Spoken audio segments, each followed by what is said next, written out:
أعوذ بالله من الشيطان الرجيم. بسم الله الرحمن الرحيم. يا أيها المزمل قم الليل إلا قليلا نصفه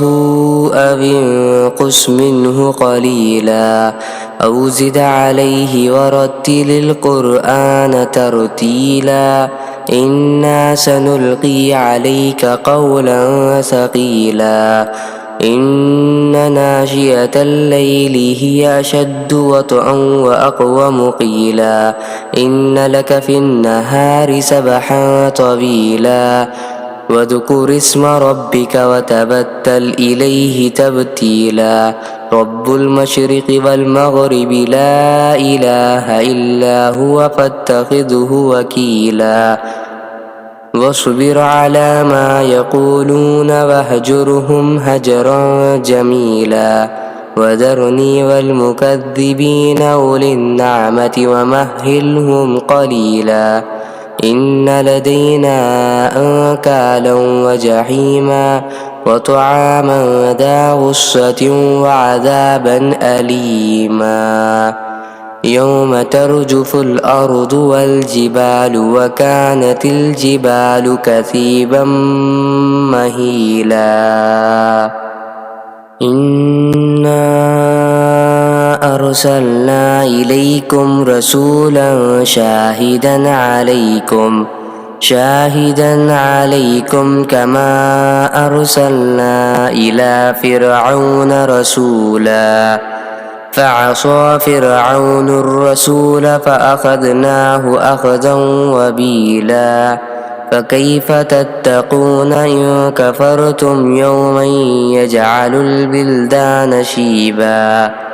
السماء منفطر به كان وعده مفعولا إن هذه تذكرة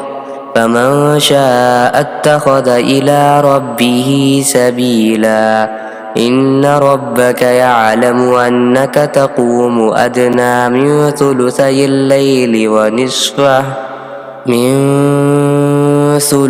الليل ونصفه وثلثه وطائفة من الذين معك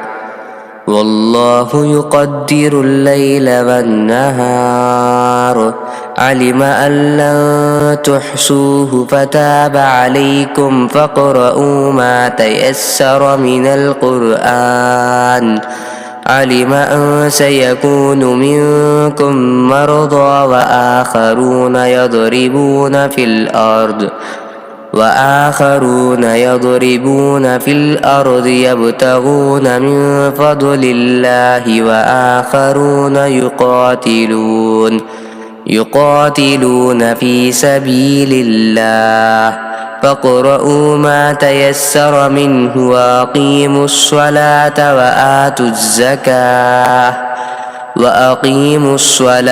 وآتوا الزكاة وأقرضوا الله قرضا حسنا وما تقدموا لأنفسكم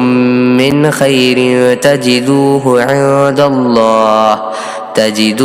عند الله هو خيرا وأعظم أجرا واستغفروا الله إن الله غفور رحيم.